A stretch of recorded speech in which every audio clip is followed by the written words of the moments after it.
নমস্কাৰ বন্ধু বান্ধৱীসকল স্বাগতম জনাইছোঁ আমাৰ আন এটি ভিডিঅ'লৈ আৰম্ভ কৰিছোঁ 1 নম্বৰ কুৱেশ্যন আহোম বংশৰ শেষৰজন ৰজা কোন আছিল আহোম বংশৰ শেষৰজন ৰজা কোন আছিল তলত অপচন 4টা দিয়া আছে ইয়াৰ শুদ্ধ উত্তৰটো হ'ব অপচন খ পুৰন্দৰ সিং নেক্সট কুৱেশ্যনটো লৈ আহিছোঁ শৰাইঘাটৰ যুদ্ধ কেতিয়া সংঘটিত হৈছিল তলত অপচন 4টা দিয়া আছে ইয়াৰে শুদ্ধ উত্তৰটো হ'ব অপচন খ 1671 চনত নেক্সট কুৱেশ্যনটো লৈ আহিছোঁ কিমান চনত চুকাফা ৰজা হিচাপে ৰাজপথত উঠে কিমান চনত চুকাফা ৰজা হিচাপে ৰাজপথত উঠে তলত অপচন 4টা দিয়া আছে ইয়াৰে শুদ্ধ উত্তৰটো হ'ব অপচন খ 1228 চনত নেক্সট কুৱেশ্যনটো লৈ আহিছোঁ কোনজন আহোম ৰজাৰ দিনত মোৱামৰীয়া বিদ্ৰোহ হৈছিল তলত অপচন 4টা দিয়া আছে ইয়াৰ শুদ্ধ উত্তৰটো হ'ব স্বৰ্গদেউ লক্ষ্মী সিংহ শুদ্ধ উত্তৰটো হ'ব অপচন ক স্বৰ্গদেউ লক্ষ্মী সিংহ নেক্সট কুৱেশ্যনটো লৈ আহিছোঁ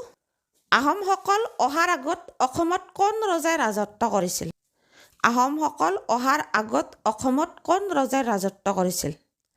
তলত অপচন 4টা দিয়া আছে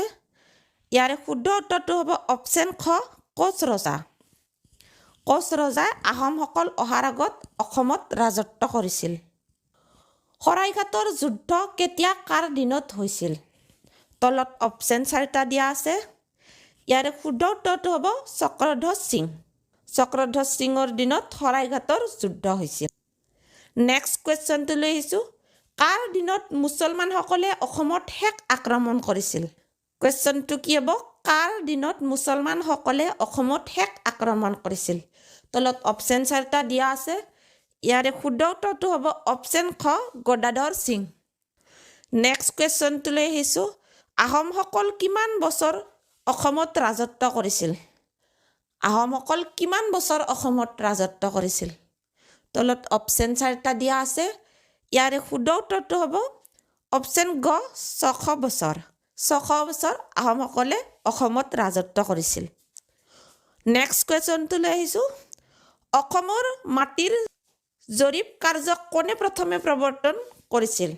অসমৰ মাটিৰ জৰীপ কাৰ্য কোনে প্ৰথমে প্ৰৱৰ্তন কৰিছিল তলত অপচন 4টা দিয়া আছে ইয়াৰ শুদ্ধ উত্তৰটো হ'ব গদাধৰ সিং শুদ্ধ উত্তৰটো কি হ'ব গদাধৰ সিং অপচন গ গদাধৰ সিং কিমান চনত গড়গাঁৱত আহোমৰ ৰাজধানী স্থাপন হৈছিল তলত অপচন 4টা দিয়া আছে ইয়াৰে শুদ্ধ উত্তৰটো হ'ব অপচন ক 1539 চনত নেক্সট কুৱেশ্যনটো লৈ আহিছোঁ কোনখন দেশে G20 কালচাৰ মিনিষ্টাৰ মিটিং 2021ৰ আয়োজন কৰিছিল তলত অপচন 4টা দিয়া আছে ইয়াৰে শুদ্ধ উত্তৰটো হ'ব অপচন খ ইটালী নেক্সট কুৱেশ্যনটো লৈ আহিছোঁ ভাৰতবৰ্ষৰ বৰ্তমান কেন্দ্ৰীয় আইনমন্ত্ৰী কোন ভাৰতবৰ্ষৰ বৰ্তমান কেন্দ্ৰীয় আইনমন্ত্ৰী কোন তলত অপচন 4টা দিয়া আছে শুদ্ধ উত্তৰটো হ'ব অপচন খ কিৰেণ ৰিজিজু নেক্সট কুৱেশ্যনটো ভাৰতবৰ্ষত প্ৰতি বছৰে 25 ডিচেম্বৰৰ দিনটোত কাৰ জন্মতিথিৰ সুশাসন দিৱস হিচাপে পালন কৰা হয় তলত অপচন 4টা দিয়া আছে ইয়াৰে শুদ্ধ উত্তৰটো হ'ব অপচন ক অটল বিহাৰী বাজপেয়ী নেক্সট কুৱেশ্যন কোনখন ৰাজ্যত হৰ্ণবিল উৎসৱ পালন কৰা হয় কোনখন ৰাজ্যত হৰ্ণবিল উৎসৱ পালন কৰা হয় তলত অপচন 4টা দিয়া আছে ইয়াৰে শুদ্ধ উত্তৰটো হ'ব অপচন ক নাগালেণ্ডত হৰ্ণবিল উৎসৱ পালন কৰা হয় নেক্সট কুৱেশ্যনটো লৈ আহিছোঁ নৰ্থ ইষ্ট ডেম'ক্ৰেটিক এলায়েন্সৰ অধ্যক্ষ কোন তলত অপচন 4টা দিয়া আছে ইয়াৰে শুদ্ধ উত্তৰটো হ'ব অপচন ক ডক্টৰ হিমন্ত বিশ্ব শৰ্মা শুদ্ধ উত্তৰটো কি হ'ব অপচন ক ডক্টৰ হিমন্ত বিশ্ব শৰ্মা নেক্সট কুৱেশ্যনটো লৈ আহিছোঁ আন্তঃৰাষ্ট্ৰীয় চাহ দিৱস কোনদিনা উদযাপন কৰা হয় আন্তঃৰাষ্ট্ৰীয় চাহ দিৱস কোনদিনা উদযাপন কৰা হয় তলত অপচন 4টা দিয়া আছে ইয়াৰে শুদ্ধ উত্তৰটো হ'ব অপচন গ 21 মেৰ দিনা আন্তঃৰাষ্ট্ৰীয় চাহ দিৱস উদযাপন কৰা হয় নেক্সট কুৱেশ্যনটোলৈ আহিছোঁ 108তম ভাৰতীয় বিজ্ঞান কংগ্ৰেছৰ আয়োজক ৰাজ্য কোনখন 108তম ভাৰতীয় বিজ্ঞান কংগ্ৰেছৰ আয়োজক ৰাজ্য কোনখন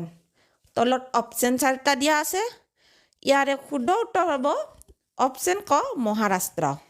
নেক্সট কুৱেশ্যনটোলৈ আহিছোঁ 2021 চনৰ দাদা চাহেব ফাল্কে আন্তঃৰাষ্ট্ৰীয় ফিল্ম মহোৎসৱৰ শ্ৰেষ্ঠ অভিনেতাৰ সন্মান কোনে লাভ কৰিছিল তলত অপশ্যন 4টা দিয়া আছে ইয়াৰে শুদ্ধ উত্তৰটো হ'ব অপশ্যন খ অক্ষয় কুমাৰ নেক্সট কুৱেশ্যনটোলৈ আহিছোঁ 2022 চনৰ AFC মহিলা এছিয়া কাপ আয়োজক দেশ কোনখন তলত অপশ্যন 4টা দিয়া আছে ইয়াৰে শুদ্ধ উত্তৰটো হ'ব অপশ্যন খ ভাৰত